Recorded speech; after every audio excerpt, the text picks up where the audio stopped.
Waalaikumsalam warahmatullahi warahmatullahi wabarakatuh. Sehat semua ya hari ini ya. Alhamdulillah. Alhamdulillah sehat Pak.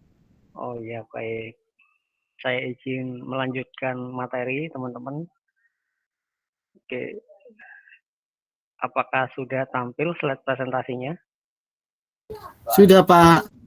Sudah ya. Sudah tampil Pak. Untuk pertemuan kali ini kita akan membahas mengenai koneksi MS Access dan SQL Server ya. Kayak gitu. Oke, saya perbesar di sini. Nah, jadi hari ini kita akan membuat database di Access dan kita aksikan di SQL Server 2008. Seperti itu. Ya, kita lanjutkan. Pertama kita membuat, jadi di sini ada 5 tabel ya. Tabel barang, tabel pemasok, tabel pembeli, tabel pesanan, tabel pembelian. Nah, seperti itu.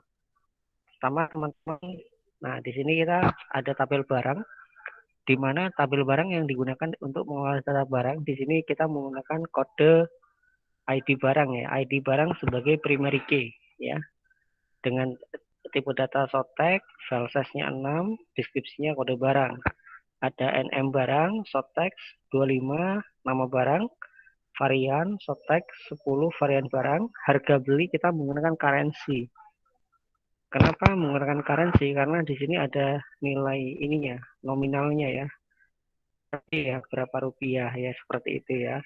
Harga beli barang, harga jual juga sama menggunakan currency ya, seperti itu. Selanjutnya teman-teman, kita ada tabel pemasok. Tabel pemasok digunakan untuk mengolah data pemasok, di mana ada ID pemasok atau istilahnya supplier ya, seperti itu ya. Ada sotek 5, kode pemasok, nama pemasok, sotek 30, nama pemasok, alamat pemasoknya sotek 50 ya. Ada kode pos pemasok, sotek 5, ada kota pemasok, ada menggunakan tipe data sotek 15 ya. Di mana di sini primary-nya adalah kode pemasok atau ID pemasok. Selanjutnya adalah tabel pembeli. Tabel pembeli digunakan untuk mengelola data pembeli, di mana di sini ada ID pembeli, sotek 5, nama pembeli, sotek 30, jenis kelamin pembeli, sotek. Nah, kita menggunakan 1 ya, karena di sini isinya hanya L itu laki-laki, P itu perempuan. Alamat pembeli sotek 50, ada kode pos pembeli sotek 5, ada kota pembeli sotek 15. Di sini juga kita menggunakan tanggal lahir pembeli, date time ya, seperti itu. Oke, kita lanjutkan kembali teman-teman. Di sini ada tabel pesanan. Jadi di tabel pesanan ini mengelola data pesanan, di mana ada ID pesanan sotek 5, ID pelanggan sotek 5. Nah, di sini ada foreign key. Masih ingat foreign key itu apa? Foreign key kunci tamu. Kunci tamu. Berarti yang menjadi foreign key di tabel pesanan itu ada apa? Ada ID apa aja? ID pelanggan, ID barang. Oh benar, ID pelanggan sama ID barang. Jadi di sini karena dia sebagai foreign key ya, kunci tamu, seperti itu. Jumlah pesan kita menggunakan number. Ada yang tahu kenapa number? Ada yang tahu kenapa number? Karena pada tabel pesanan itu akan terjadi proses perkalian ya. Perkalian atau operasi aritmatika ya di situ ya. Jadi jumlah pesanan ya. Jadi ada harga dikali dengan jumlah ya, seperti itu. Tanggal pesan, date time ya, seperti itu. Kalau kita dilihat di sini ada tabel yang belum normal. Nah, ini ada tabel yang belum normal. Tahu nggak kenapa teman-teman ada yang belum normal coba? Halo? Ada yang bisa menjelaskan ke saya? Ini ada yang belum normal nih.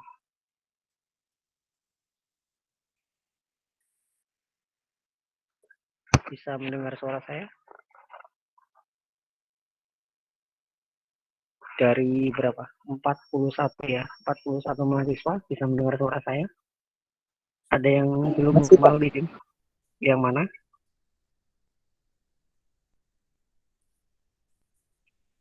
Nah, kesalahannya itu ada di sini. Ini saya kasih tahu teman-teman. Beli harga jual. Harga jual itu seharusnya tidak ada pada barang. Namun harga jual itu seharusnya ada pada tabel pesanan. Nah, ini ada kesalahannya di sini.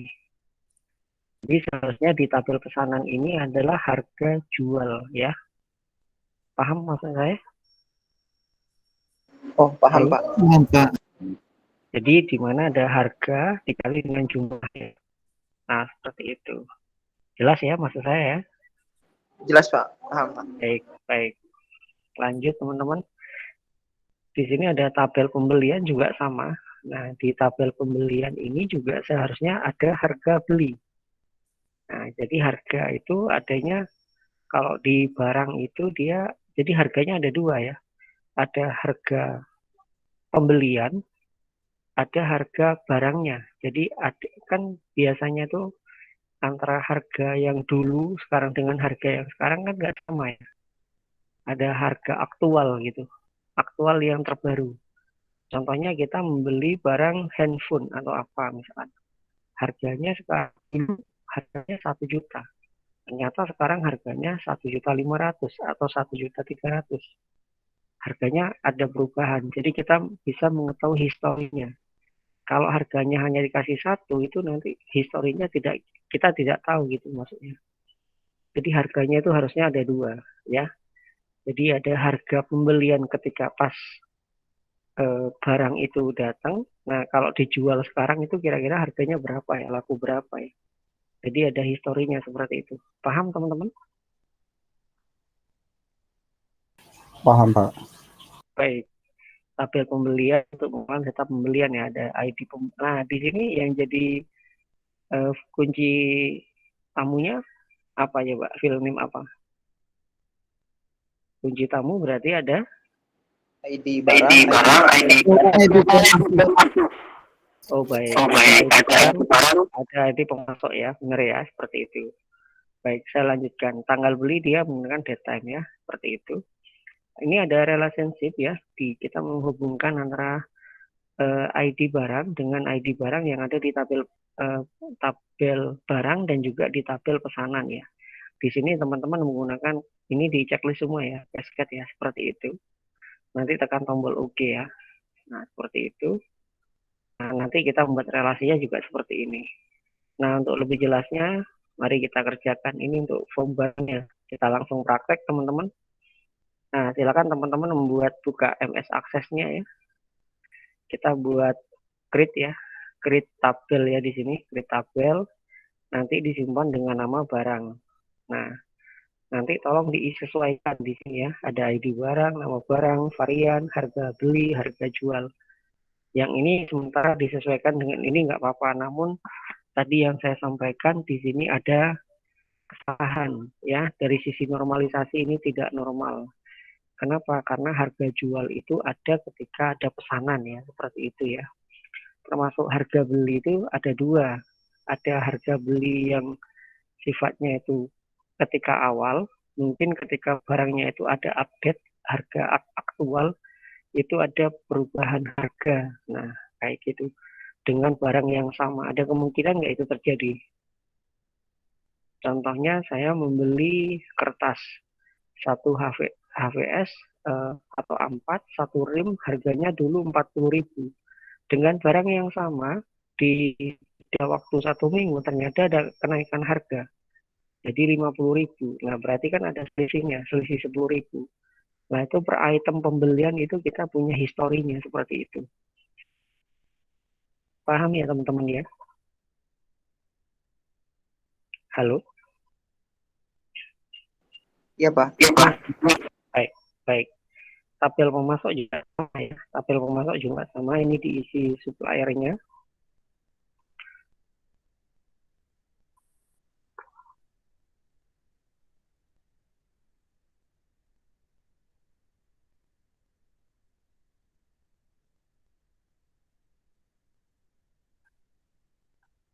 Uh,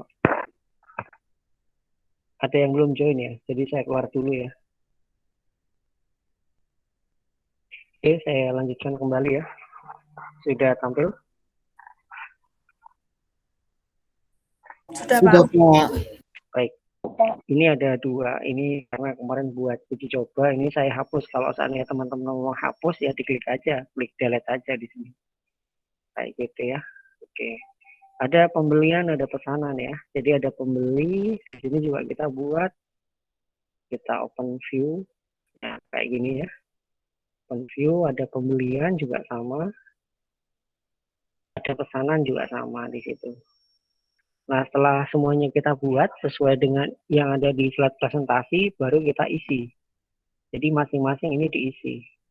Nah, seperti ini. Nah, ini isinya. Ini kenapa bisa ada kayak gini? Ini karena sudah saling berelasi, teman-teman. Kalau teman-teman perhatikan, jadi ada relasinya, sudah saya buat relasi. Jadi di sini ada tanda plusnya ya. Kayak gitu. Ada pembelian juga, di sini juga sama. Ada relasinya juga. Nah, ini kalau kita sudah isi, nah di sini juga ada ID pesanan ya. Jadi karena ini saling berhubungan tadi, di mana kita membuat relasinya di database tool ada relationship ya di sini kita sesuaikan. Nah, perhatikan baik-baik. Kemarin tuh banyak yang salah ya teman-teman ya di UTS.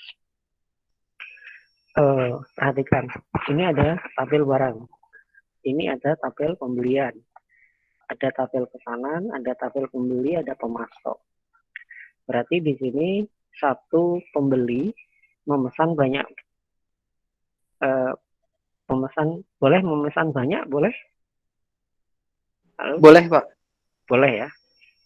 Satu barang dipesan banyak, boleh juga? Boleh, Pak. Nah, ini juga sama. Satu pemasok memasok banyak pembelian, boleh nggak? Satu pemasok itu memasok barangnya apa saja, A, B, C, D, E, F, G, H, I, J misalkan. Kan banyak kan, nggak hanya satu kan. Jadi relasinya one to many ya, seperti itu ya teman-teman ya. Ya, yang dibeli apa barang ya, barangnya ada. Nah, ini harga beli ini harusnya ada yang kurang di sini. Jadi di sini harga belinya, harga jual ini ketika penjualan ini salah ini. Karena ini saya hanya ingin mengetahui query nanti misalkan perkalian ini nggak boleh di sini ya. Ini salah. Ini harusnya masuk ke penjualan. Paham ya? Yang ini harusnya masuk ke harga beli yang ada di sini. Ya, yang ini salah. Ini sama ini salah. Nah, ini saya kasih tahu ke teman-teman. Jadi biar teman-teman paham.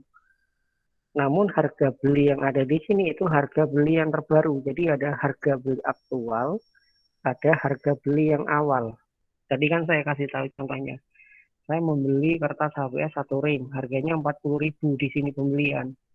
Ternyata harga beli yang sekarang harganya 50.000. Nah, yang terbaru aktualnya. Nanti saya jualnya berapa? Harga jualnya misalkan 55.000. Nah, beda lagi. Jadi saya tahu historinya. Harganya itu berubah menjadi 55.000 itu dari harga beli yang awal sampai yang terupdate sampai harga jualnya. Jadi saya punya data perubahan. Maksudnya seperti itu teman-teman. Paham ya? Halo? Iya, Bapak. Baik. Saya lanjutkan teman-teman. Kalau ini sudah paham, saya masuk ke query ya di sini ya. Nah, di query ini kalau kita lihat, jadi kita teman-teman bisa membuat query di sini ya. Tinggal disesuaikan saja. Misalkan di sini ada ID pembelian ya, ID pembelian kita masukkan, terus nama barangnya pembelian, barang, pembeli, pemasok ya, laba. Laba itu adalah dari apa? Harga jual dikurangi dengan harga beli. Itu dikasih nama laba. Jumlah pesan ada total. Total itu laba dikali dengan pesanan. Nah, ini kita bisa main di sini. Nah, kalau teman-teman pakai query ya teman-teman ya tinggal diimplementasikan di sini berarti. Nah, ini dia. Jadi harga jual dikurangi harga beli as laba, pesanan. Nah, ini kan pesanan berapa ya? Laba dikali pesanan itu as total ya. Jadi totalnya berapa? Nanti ketika dieksekusi hasilnya nanti akan seperti ini. Nah, jadi ada hal apa 25.000, jumlah pesanannya 1, jadi totalnya 25.000. Nanti ininya berapa? Kalau query ini hasil yang kita hasil input dari data yang kita masukkan di tabel yang ada di sini. Nah, seperti itu. Ketika ada pertanyaan teman-teman sampai sini, silakan kalau ada.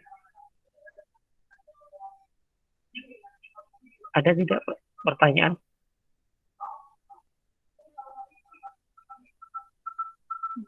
Halo? Dari 4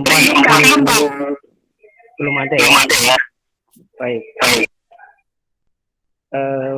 Kita masuk ke tampilan. Di sini ada barang. Barang di sini ada, kita buat tampilan ya. Jadi ada langsung ya otomatis ya teman-teman ya. Kode barangnya misalkan ini ya. Nanti kalau diklik, nah kayak gitu. Untuk tampilan ya kita create form ya dalam hal ini. Ini create form ya. Untuk tampilan tinggal disesuaikan kode barang, nama barang. Jadi seperti ini teman-teman. Nah, ya tampilannya seperti ini, tinggal disesuaikan.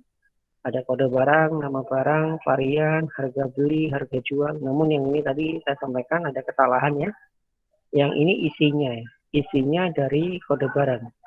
Nama barang, ada varian, ada harga beli, ada harga jual ya. Seperti itu teman-teman ya. Tinggal nanti disesuaikan. Ketika nanti diklik form view di sini, nah hasilnya seperti ini. Ini sudah terintegrasi dengan ada yang ada di sini.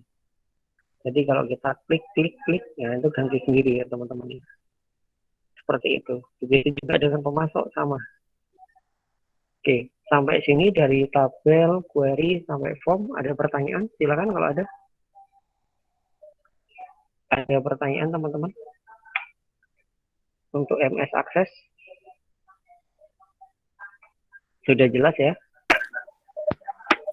Nggak ada pertanyaan Pak, nggak ada. Ada pertanyaan baik. Saya lanjut ke sini. Ini sudah tadi. Ini sudah.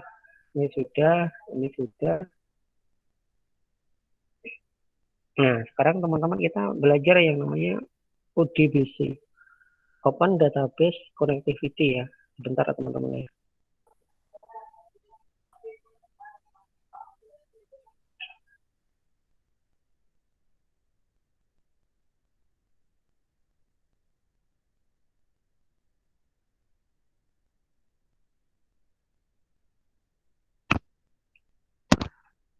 Saya lanjut teman-teman, sebentar. Di sini kita masuk ke ODBC. Nah, kalau teman-teman lihat di sini itu kita lihatnya dari ODBC yang ada di Microsoft SQL Server ya. Nah, di sini kalau kita lihat ODBC-nya itu ada versinya. Nah, ini disesuaikan dengan SQL Server yang kita install. Kalau kita menggunakan SQL Server 2008, ya berarti kita menggunakan driver ODBC 11. Kalau SQL servernya kita 2016 atau yang terbaru, berarti kita menggunakan ODBC versi yang terbaru. Nah, ini tolong disesuaikan dengan SQL server yang teman-teman install ya. Karena mungkin ada yang pakai SQL Server 2008, ada yang pakai SQL Server 2014, atau SQL Server 2019. Nah, tolong disesuaikan. Ya, jadi versi ODBC-nya tidak sama. Kita lanjut teman-teman. Nah, kalau teman-teman install itu nanti ngambilnya di sini ya, microsoft.com ya, download nanti detailnya di sini. Karena ini saya menggunakan versi 2008, jadi saya menggunakan ODBC driver 11 ya di sini ya. Nanti kita menggunakan bahasa Inggris, lalu kita unduh ya. Nanti akan tampil seperti ini, lalu kita jalankan ya. Jadi nanti bisa tampil seperti ini teman-teman ya. Lalu kita tekan tombol add ya di sini. Nah, ini ada ODBC driver 11 for SQL. Tadi namanya adalah penjualan. Nah, ini nama SQL servernya adalah ini. Ya sudah, berarti ini sama ini kita tekan tombol finish. Nah, nanti akan tampil seperti ini. Jadi ODBC Microsoft SQL Server Setup. tes data source. Ketika tes, nanti hasilnya seperti ini, tes resultnya. Test complete successful. Jadi untuk koneksinya berarti berjalan dengan sukses ya. Tekan tombol OK. Nah, itu gambarannya seperti itu, teman-teman. Nah, di sini ketika itu sudah berhasil, maka di sini akan tampil yang namanya penjualan. Ya, tadi karena nama MS Access-nya adalah penjualan. Ini adalah referensi untuk pertemuan kita kali ini. Jadi kalau seandainya teman-teman nanti masuk ke sini, kita ketikkan ODBC ya.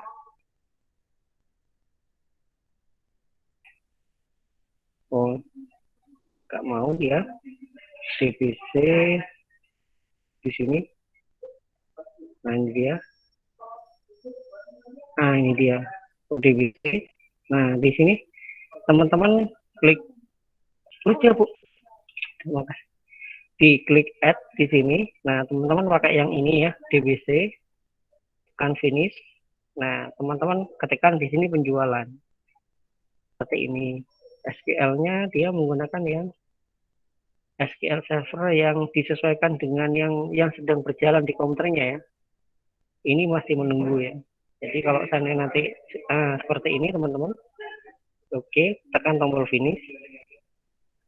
Tes data source-nya, ditunggu sebentar. Nah, ini sudah jelas. Tes complete successful. Tekan tombol OK. OK lagi. Nah, di sini akan tampil penjualan. Seperti ini ya, teman-teman ya. Sampai sini sudah jelas belum kira-kira? Jelas Bapak. Oke, ada pertanyaan kira-kira? Saya Pak Mail Pak. Pada BC itu dia buat koneksi Pak. Iya, untuk koneksi. Karena ini kan ada untuk for SQL Server nih. Ini. Oh, iya. Ya, ODBC untuk SQL Server. Nanti untuk versinya tolong disesuaikan dengan SQL Server-nya ya. Yang ada di sini ya. Nah, seperti itu. Jadi misalkan Ismail di komputernya menginstal versi berapa, nanti ODBC-nya disesuaikan. Tadi kita membuat ini kan dengan nama penjualan. Nah, ini dia penjualan ya. Penjualan. Nanti kita koneksikan di sini juga sama penjualan. Seperti itu. Ada lagi Ismail yang mau ditanyakan, silakan. Cukup Silakan, Bapak dari Pak. saya. Terima kasih Oh, Pak. baik. Teman-teman silakan. Sekalian saya ini tugasnya ya. Ada pertanyaan silakan. Ada 52 orang ya. 52 orang mahasiswa silakan.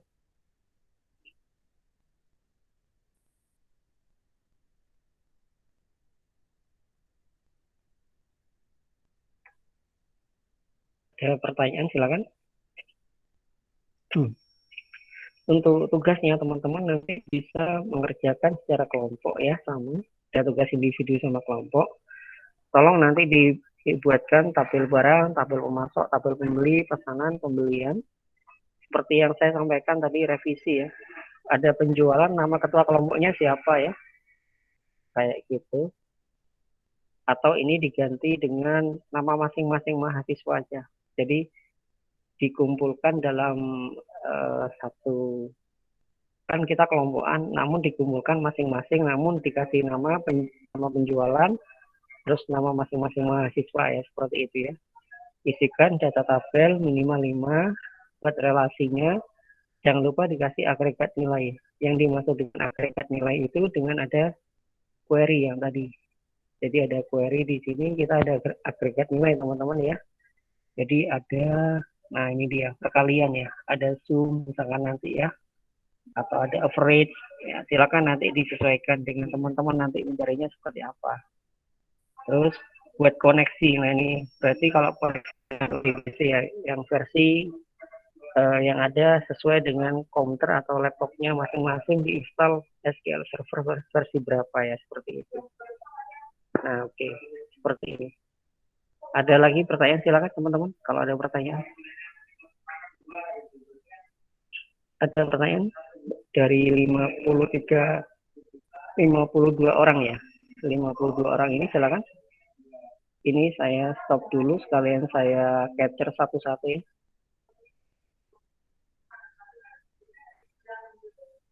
Silakan kalau ada pertanyaan. Ini saya capture satu-satu untuk sekalian nanti saya masukkan ke monitoring ya. Silakan teman-teman, ada pertanyaan apa enggak?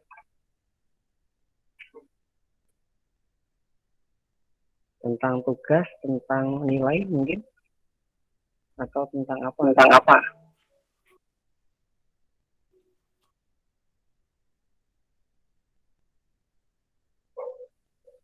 Ada teman-teman? Ada pertanyaan? Yang dari teman-teman Permata, karena di sini ada juga yang teman-teman yang dari non IT ya. Mungkin teman-teman yang dari Permata silakan. Kok Permata PMM? MM ya. Kalau dulu namanya Permata ya. Silakan teman-teman. Ada pertanyaan?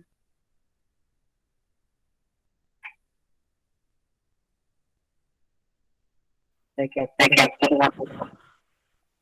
Ada teman-teman pertanyaan? Saya Pak mau bertanya Pak. Izin. Izin. Iya Pak. Kami mau nanya apa? Ini kan saya buka tugasnya ya Pak. Tugasnya itu yang poin nomor mesti buat query SQL poin nomor 5 Pak. Dia kan buat Ya. query SQL. Query SQL ini di SQL Server atau di Microsoft Access Pak? Di Microsoft Access-nya. Oh, berarti semuanya pengerjaannya di Microsoft Access ya Pak? Di Microsoft Access, terus kita membuat UDBC. UDBC ke SQL Server seperti yang tadi. Begitu Tommy. Jadi maksud saya itu membuat database itu nggak hanya dari SQL, namun dari Access juga bisa, namun kita nanti koneksikan gitu ya ke SQL servernya seperti itu. Bisa menggunakan import atau export, namun disesuaikan dengan tipe datanya. Namun kita juga perlu UDBC dalam hal ini gitu. Begitu Tommy. Untuk itu nanti berupa screenshot atau bagaimana Pak? Yang penjelasan. Kan nanti kan ada kelompok itu kan dibagi sama Tommy misalkan. Nanti masing-masing kelompok membuat misalkan tampil apa, nanti tolong dijelaskan di file PDF ya, seperti itu dikumpulkan ya. Meskipun kerjanya kelompok, namun harus mengumpulkan masing-masing ya teman-teman ya. Nanti dibagi, misalkan satu ngurusin tentang tabel, satu ngurusin tentang query atau agregasi, satu ngurusin tentang UDBC kayak gitu ya, satu ngurusin tentang apa gitu ya. Iya Pak. Berarti berupa langkah-langkah gitu ya Pak? Iya benar. Berupa kayak langkah kira-kira kalau dari awal kita buat itu agar bisa menjadi sukses itu yang harus kita kerjakan apa saja kayak gitu. Karena yang bergabung di sini kan nggak hanya dari informatika ya, nggak dari TI, namun dari teman-teman yang lain. Jadi teman-teman yang meskipun non IT itu juga mereka paham kalau mengikuti langkah-langkahnya gitu. Gitu Tommy. Oke, baik. Terima kasih Pak. Sama-sama. Ada lagi teman-teman silakan kalau ada pertanyaan. Monggo. Ada pertanyaan apa? Tidak ada? Tidak cukup jelas? Saya tunggu teman-teman untuk ininya. Jangan lupa di e-kampus untuk yang diskusi tolong diisi. Di Spada juga sama diisi ya. Karena yang terkait dengan kehadiran ya, yang ada di Spada sama yang di e-kampus untuk diskusinya terutama. Kalau tidak ada pertanyaan, saya akhiri sampai sini. Teman-teman yang Spada kita join dulu sebentar ya di Zoom ya. Kurang lebih maksimal 30 menit ya. Sudah? Cukup? Cukup jelas? Sepertinya cukup jelas, Pak. Baik. Terima kasih teman-teman. Salam sehat. Selamat siang. Assalamualaikum warahmatullahi wabarakatuh. Waalaikumsalam. Waalaikumsalam warahmatullahi wabarakatuh. Terima kasih Pak.